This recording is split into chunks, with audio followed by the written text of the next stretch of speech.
फिर दिन हुआ पुरानी रात का, करे सौ शुक्र हम खुदा की जात का, खुदा की जात का, नया फिर दिन हुआ। आज की आयत। और देखो उन्होंने चिल्ला कर कहा, आए खुदा के बेटे, हमें तुझसे क्या काम? क्या तू इसलिए आया है कि वक्त से पहले हमें अजाब में डाले? मत्ती 8 बाब 29वीं आयत। अजीज़ों, बच्चों का दादी जान या कभी नानी जान से किस्से कहानियाँ सुनना हमारे मुआशरे की पुरानी रवायत रही है। अक्सर ऐसा होता है कि जब घर में बच्चों का शोर शराबा बढ़ जाता है तो दादी जान अमन और सुकून का माहौल बनाने के लिए इनको पास बिठाकर कहानियाँ या कभी अपने दौर के किस्से सुनाती हैं। मज़े की बात तो ये है कि परियों, शहज़ादा शहज़ादी, जिन भूतों की फर्जी कहानियाँ भी बड़ी दिलचस्पी से सुनी जाती हैं। न जाने इनमें क्या कशिश थी कि फिर जब किताबें पढ़ने लगे तब भी डरावनी, जासूसी और सस्पेंस वाली कहानियाँ ही पसंद आती। फिर पसंद और दिलचस्पी की बात जब मूवीज़ तक पहुँची, बड़ों की डांट डपट के बावजूद स्केरी मूवीज़ ही देखते। ये जुनून काफ़ी देर तक सवार रहा।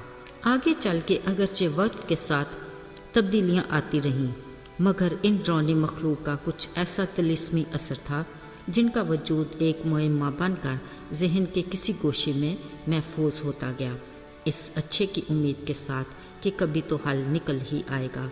और फिर ऐसा हुआ भी। अजीज़ों, कलाम मुक़द्दस में जब हम यीशु की ज़मीनी ज़िंदगी के बारे में पढ़ते हैं तो कई बार उन्होंने बदरू गिरफ्तार लोगों को आज़ाद किया। मतलब ये कि ऐसी मखलूक का वजूद सदियों पुराना है जिसकी तस्दीक कलाम मुक़द्दस में की गई है। इसी से हमारे जहन में भी पन्हा उसके वजूद के बारे में मुअम्मे का हल मिल जाता है। अजीज़ों, आज कलाम मुक़द्दस में से इन्हीं के मुतालिक एक वाक़या के बारे में देखते हैं। लिखा है, जब यीशु गदरीनियों के मुल्क में पहुँचे, 2 आदमी जिनमें बदरूहें थीं कब्रों से निकलकर उससे मिले। ये ऐसे तुंद मिजाज थे कि कोई उस जगह से गुजर नहीं सकता था। जैसे ही उन्होंने यीशु को देखा, चिल्ला कर कहा, आए खुदा के बेटे, हमें तुझसे क्या काम?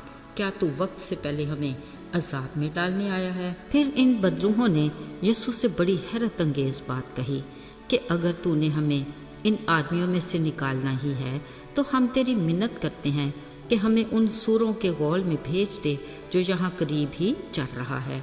यीशु ने हुक्म दिया, जाओ। कलाम मुक़द्दस में लिखा है कि वो बदरूहें आदमियों से निकलकर सूरों में चली गईं और वह सारा गौल कराड़े पर से झपट कर झील में जा पड़ा और पानी में डूब मरा। जैसे ही चराने वालों ने शहर में जाकर उन 2 आदमियों और बदरूहों के बारे में बताया, पूरा शहर यीशु को मिलने आ गया।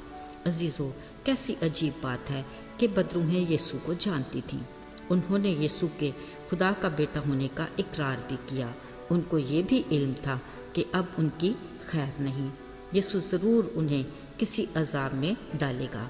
इसलिए उन बदरूहों ने खुद अपनी सज़ा तजवीज़ करके सूरों में जाने की मिन्नत की, जिसकी वजह से पूरा गौल झील में डूब मरा। इस वाक़े की खबर सुनते ही जब सारा शहर यीशु को मिलने आया, वो ज़रूर उन 2 आदमियों से भी मिले होंगे जो न जाने कब से बदरू गिरफ्तार थे और पूरे शहर के लिए दर्द-ए-सर बने हुए थे।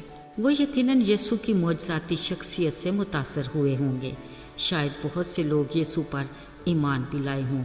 अगरचे इस मौका पर कलाम मुक़द्दस में ऐसा कुछ जिक्र नहीं, मगर यकीनन खुदा के नाम को जलाल मिला, क्योंकि बेटे यीशु ने हमेशा वो काम किया जिससे उसके बाप खुदा के नाम को इज़्ज़त और जलाल मिला। अजीज़ों, बदरूहों, जिन्नों, भूतों के वो किरदार जो पहले किस्से कहानियों में थे, फिर किताबों में आए और फिर फिल्मों में देखे गए, वो अबलीसी रूप हैं जो सदियों से अपना वजूद रखते हैं और आज भी इंसान में बसेरा करते हैं, जिसकी तस्दीक कलाम मुक़द्दस में भी हुई। हमारा खुदा आज कल बल्कि अब तक यकसां खुदा है। वो आज भी मौजज़ात की कुदरत रखता है और अपने मखसूस खादमों को इख्तियार भी देता है। اکثر مسیحی شفایہ عبادتوں میں بہت سے بدرو گرفتہ آزاد ہوئے جنہوں نے گواہی بھی دی اور بہت سوں کے لیے ایمان کی مضبوطی کا باعث بھی بنے۔ بلا شبہ ابلیس مختلف حربوں اور طریقوں سے انسان کو اپنے شکنجے میں جکڑ لیتا ہے، اگرچہ وہ بخوبی جانتا اور خوف زدہ بھی ہے کہ یسوع جو خدا کا بیٹا ہے اس کو عذاب میں ڈالنے کا اختیار رکھتا ہے۔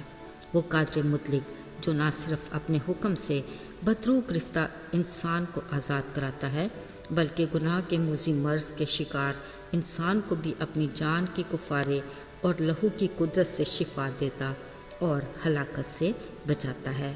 اس کی عزت ہو اور اس کے نام کو جلال ملے۔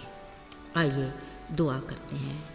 قادر مطلق بہروبار کے خالق و مالک، تو جو آج اور کل بھی بلکہ ابد تک یکساں خدا ہے، ہم ہر دم تیرے رحم اور فضل کے طلبگار ہیں۔